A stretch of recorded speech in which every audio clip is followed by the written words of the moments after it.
Hello and welcome to this special edition on Doordarshan. I am Taposh Bhattacharya and today we are going to discuss India's biofuel policy in threadbare and why it is making such a buzz internationally. Prime Minister Narendra Modi recently inaugurated a second-generation ethanol refinery in Panipat. This has catapulted India in the select few countries which has the technical know-how to pull off such a humongous task.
आठ साल पहले हमारे देश में ethanol का उत्पादन सिर्फ 40 crore litre के आसपास होता था।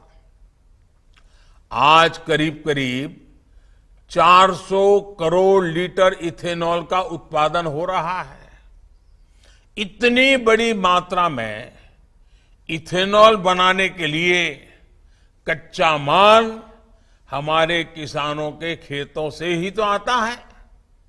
खासकर गन्ना किसानों को इससे बहुत बड़ा लाभ हुआ है।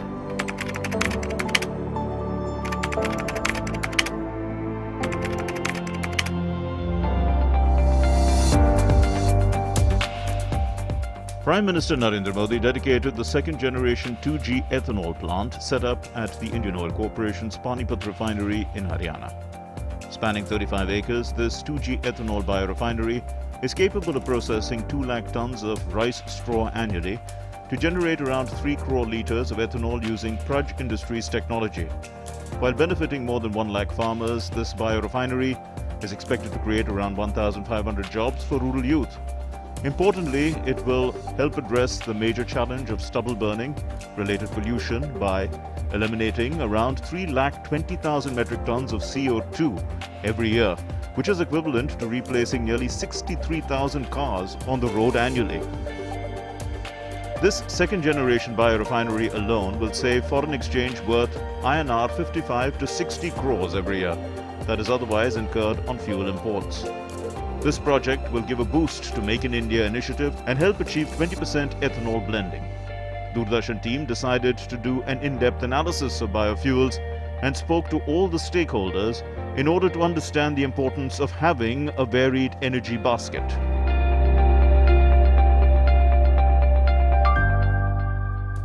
What emerging is the bioeconomy. And this bioeconomy word, actually we coined it ourselves from Praj side. I was the chairman of CII's Biofuel Committee, and we thought it's not only the biofuels, it's the entire ecosystem which will be playing a role. That entire ecosystem is to do with the use of biofuels, the farming community for growing the various feedstocks, and then making other products, additional products from this variety of biofuels. Bioeconomy can contribute to the overall economy basket, energy basket, and all those things. We feel that bioeconomy will be $100 billion worth of business by 2025, and by 2030 it could be about $300 billion business. So in our 5 trillion pursuit, it will play an important role in time to come. So this is also helping to recycle the carbon or decarbonization. So both things are equally applicable, and all this is being taken care of. So one side is the farmer. Second most important thing is the import of oil can be reduced or can be stopped. So that is an in-between block. The third is climate action, decarbonization, carbon recycle. and rural upliftment. So this is a one in all kind of a benefit holistically it can give to the country. The Union Cabinet has advanced the mandate for 20% ethanol blend in petrol and diesel, primarily targeting the industrial and the transport sector. This is one of the steps that intends to help India become self-sufficient in energy production while achieving the commitment of reducing carbon emission to net zero by 2070. The fuel derived from the biomass of plants or animal waste is known as biofuel. Biofuels, both in gaseous and liquid form, are environment friendly as they trigger carbon neutral cycle upon combustion.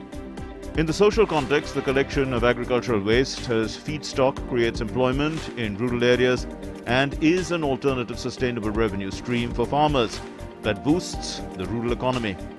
Rural entrepreneurship gets a fillip to build a robust ecosystem to facilitate supply chain for feedstock, bioaggregations and transportation. As biofuel is adopted by the transportation and manufacturing industries, there will be an increased demand for feedstock. The industry is expected to see a revolution, and with the right amount of push, India could become the leader in the field. Biofuels are complementary to fossil fuels and therefore utilize existing infrastructure and ecosystem of the internal combustion engine dominated automotive industry. Ethanol produced from sugary, starchy and cellulosic feedstock is a widely used biofuel in India. I have seen that there has been continuous progress in this sector, and this year alone we have crossed a turnover of 1 lakh crores in the state. This has helped farmers ultimately is, see, for last 3 years my FRP areas for the farmers were to the tune of 3,000 to 4,000 crores. This year we have almost paid 99.98% of FRP to the extent of 48,000 crores. It's a huge amount. Now that is where we can see the role of ethanol blending program and how is adding to the cash flow of the mills. The strategy is twofold. It is both way, trying to cover every sugar mill, whether it is cooperative or private, for ethanol blending program, and at the same time we are trying to have maximum output from sugar-based molasses. The Government of India approved the National Policy on Biofuel in 2018, which aims at 20% of ethanol blending and 5% of biodiesel blending by 2030. As per a report by government, from 38 crore litres of ethanol procured during 2013-14, it jumped nearly 8 times to 322 crore litres in 2021-22. It was calculated that an estimated over 26,509 crore rupees was saved from 2014 to 2021 by the blending. Ethanol blended fuel is not new in India. For over a decade now, petrol has been mixed with ethanol, albeit in small quantities of about 2 to 3%. Since low levels of ethanol, roughly around 10%, have no detrimental effects on current internal combustion engines, ethanol doping was done to lower India's crude oil import bill. Over the past few years, this doping level has increased to about 10%, which the government plans to take up to 20% by 2025. The journey of E20, as we look ahead, India's import dependence to reduce. The flex fuel is a very critical part, I think, and this is rightly observed and rightly noted by the ministry, the government, and there is a roadmap being rolled out on that is also currently being discussed. Once the E20 stabilizes, that is the supply of ethanol and 20% pan-India basis stabilizes, the flex fuel can always be rolled out. Parallelly, in order to see that the larger volumes of production of ethanol are addressed or are being taken care, the flex fuel is a good gap arrangement. We have been, the regulatory requirements, like what are the norms required and all that, these are put into place as of now. So we know if it is a flex fuel beyond E20 or say E25 to E85, we term as flex fuel. So how do you evaluate it? So the first level, the E25, the last limit E85, both should meet the emission norms. and India will be the first country to implement BS6 flex fuels. Brazil also has got almost BS4 sort of a thing. We are 2 steps ahead for that. Going by petrol consumption estimates and factoring in a blend of 20% ethanol, India will require 1,016 crore litres of ethanol in 2025. The public sector oil marketing companies are also setting up 2G biorefineries. It can also potentially divert a lot of crop waste that would have otherwise been burned and added to air pollution. The vehicle manufacturer is one of the key spokes of the whole supply chain. The others are the producers, and Praj also plays a very critical role in that, because they were one of the leaders, I can say, who spearheaded this revolution of bringing ethanol and talking about it, trying to see what is the best way, the best solutions to bring about it. So they have been continuously working on it. Other than that, they have been also thinking on beyond gasoline ethanol blends also. That was a major step, like they thought about the diesel ethanol blend, is it workable? Some pilot studies they have done on that. So their production methodology, they are continuously improving. That is very important in the supply chain, because in the end we are looking at net zero, the greenhouse gas emission. So it starts from the production till the tailpipe emission.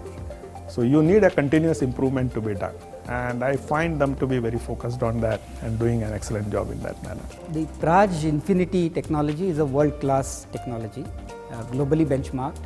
It's an end-to-end biorefinery. Which means that it takes any type of feedstock, whether it is straw or any lignocellulosic biomass, and converts it into multiple products. Right? So ethanol is one of them. You can make aviation fuel, bio-CNG, biofertilizers, biomaterials, lots of things can be made out of it. So it's multi-feedstock and multi-product. It's also, I believe, the lowest water consumption, zero liquid discharge, lowest energy, highest yields, highest efficiency technology. So it's really a global game changer technology. India has made a commitment to achieve net zero by 2070. And if you look at where are we today, we are about importing 350 million tons of carbon in the form of fossil fuel. We burn it to produce our energy in different forms, including fuels, and because of that burning, we release about 2.6 to 2.7 gigatons of CO2. We are the world's 3rd or 4th largest emitter. We have to make that transition to cleaner fuels, but not at the cost of importing energy. We have also to be self-sustaining, Atmanirbhar. So India has to look at a significant growth in energy to meet its GDP growth. We are targeting about $5 to $8 trillion economy by 2030, right? And that requires a lot of energy. I think the estimates are by 2050, we will almost double our energy needs from 34 exajoules to about 75 exajoules. Biofuel is an important solution for the CO2 mitigation strategies in the economy, a fact that has been recognized by India's recent policy move to encourage the use of biofuel blends. Internationally, various countries have adopted biofuels and are in the process of reducing their dependency on other sources of energy. The United States and Brazil currently dominates the biofuel market with a combined share of 87% as of 2018, followed by various countries in the European Union. India is catching up fast. The use of ethanol will also aid India's Conference of Parties commitments to the United Nations Framework Convention on Climate Change, UNFCCC, where it has stated that 50% of its energy requirements will be met from renewable energy by 2030. So, while ethanol production has good potential in India, the question arises, in an EV future, will there be demand for internal combustion engines? And the answer to that is yes. Internal combustion engines vehicles will still form the majority for the next decade at least. The Indian passenger car market is expected to grow from 3 million units last year to 7 million units in 2030.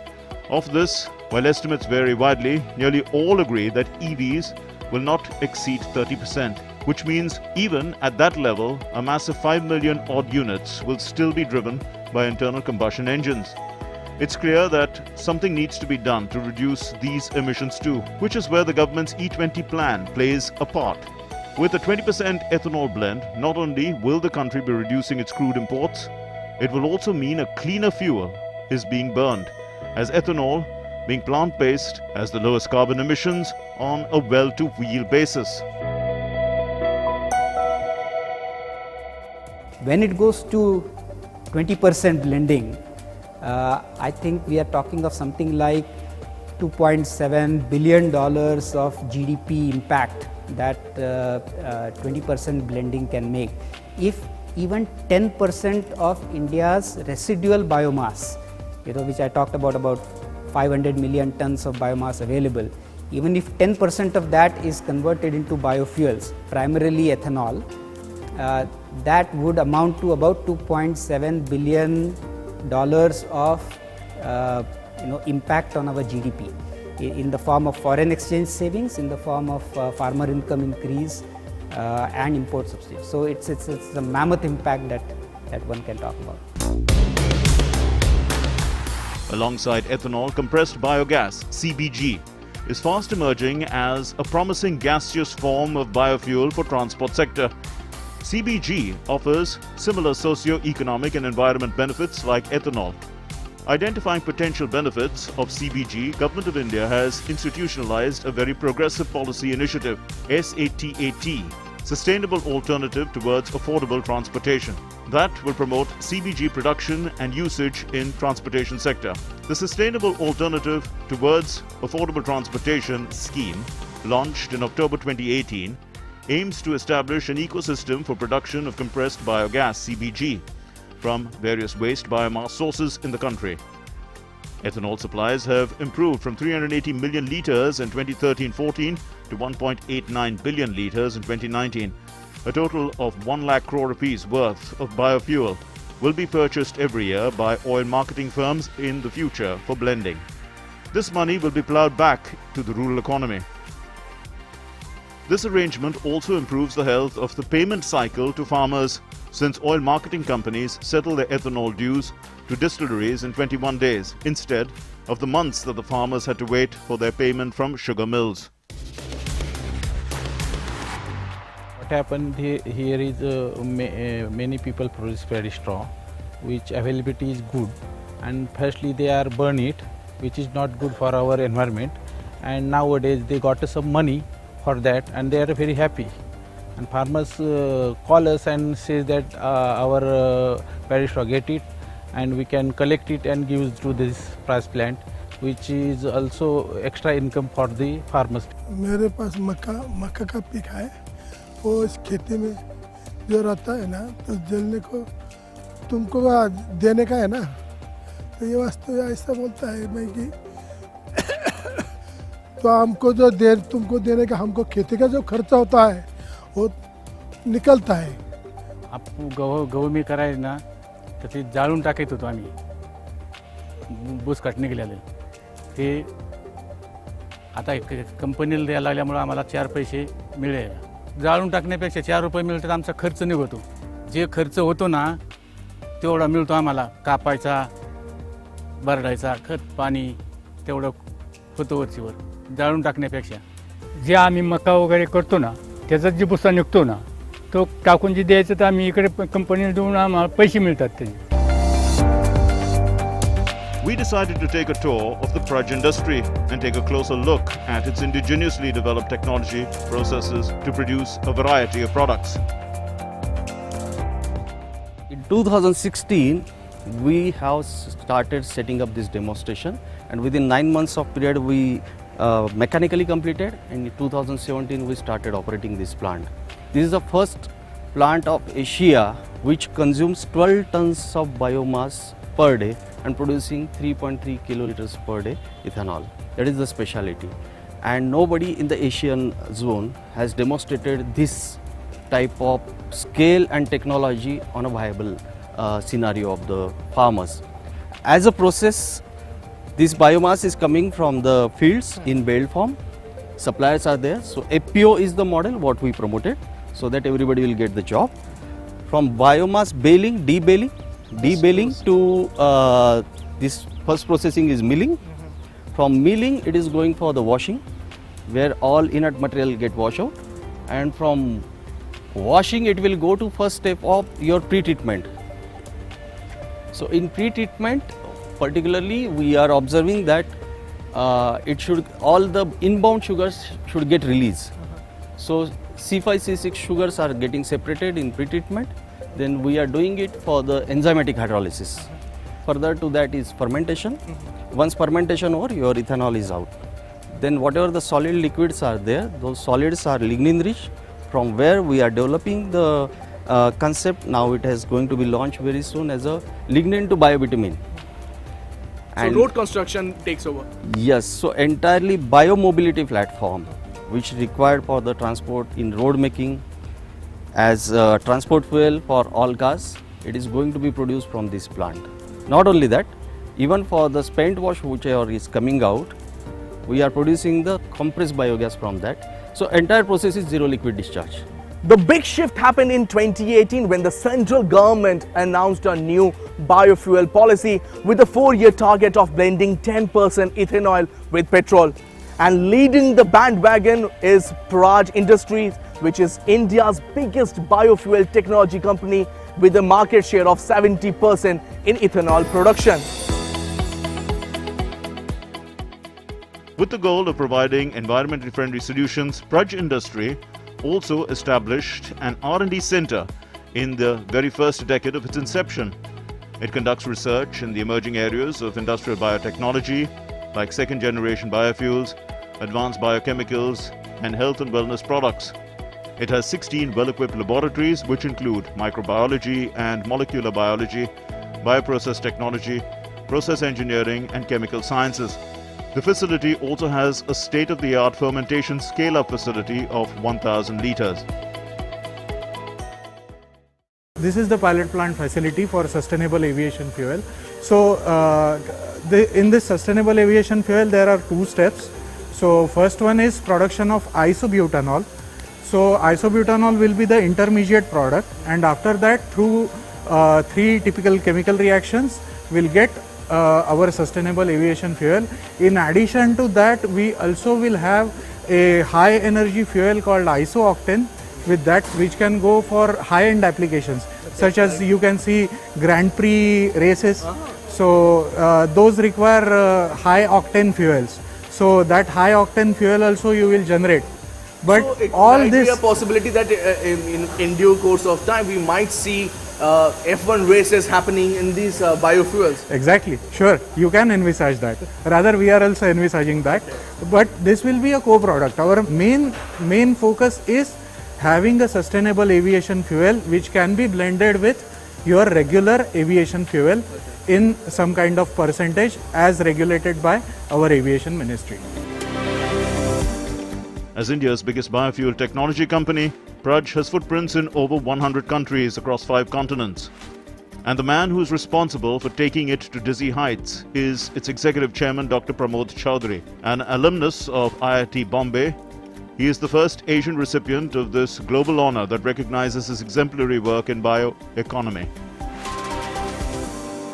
I think these awards have come for the first time to India. In fact, both are from USA. One is in the name of George Washington Carver, who was the pioneer in what is called as industrial biotech. And it is in his honor this award was bestowed, and I was recipient 2 years back in 2020. So this is one recognition of India, that India is doing some work in this space. That is more of a matter of pride for me, more than me, that India being recognized as a country which is doing some work. The second award came just this year, in the March of this year, which is William Homburg Award. He was the person who started the biofuel movement in USA on behalf of DOE. And that has also become a very important thing. In fact, this is the first time this award has gone outside USA. So both awards are very prestigious. Along with the climate actions and support to the farming community and the mankind, I think this plays a very, very important role in the future of the country. And that's where R&D is the backbone, and we consider this R&D, our R&D center, as the backbone for our future journey. We do a lot of work in this area because to create an edge and keeping that edge continuously sharpened, that we are able to move forward. And every day there is something new is coming up. The flex fuel car, which will blend different percentage of ethanol and gasoline or petrol.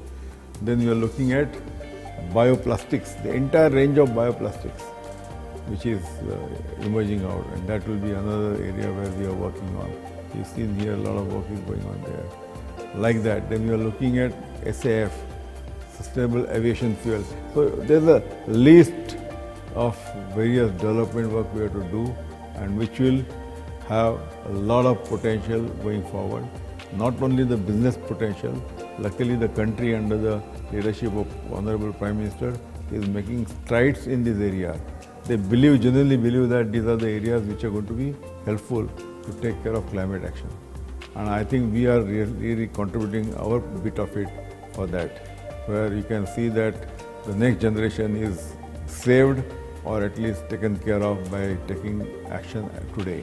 We have made a lot of inroads in those. I can give one example. You heard of the country called Colombia. So their entire policy of biofuels is based on our inputs. You can imagine, all the way to Colombia was known for once upon a time for drugs and all that. In that country we could make a dent. And they are next to Brazil, but they preferred Praja's technology, Praja's approach, and we could establish almost 7 plants in that country that the sugars are getting converted into biofuels, and they are really able to get benefited from that. Volatility in international crude oil market is driving prices of petrol and diesel up. This is adversely affecting not just family budgets, but also the nation's economy. The time couldn't be more opportune to promote and expedite the usage of environment-friendly captive sources, biofuels, and the definitive step marching towards India's goal of 5 trillion economy. That's all in this special program on Doordarshan. Hope you like our special telecast on biofuel and its related policy matters. I, along with my camera person Smoothi Ranjan, take your leave, but don't go anywhere as lots more lined up on the other side.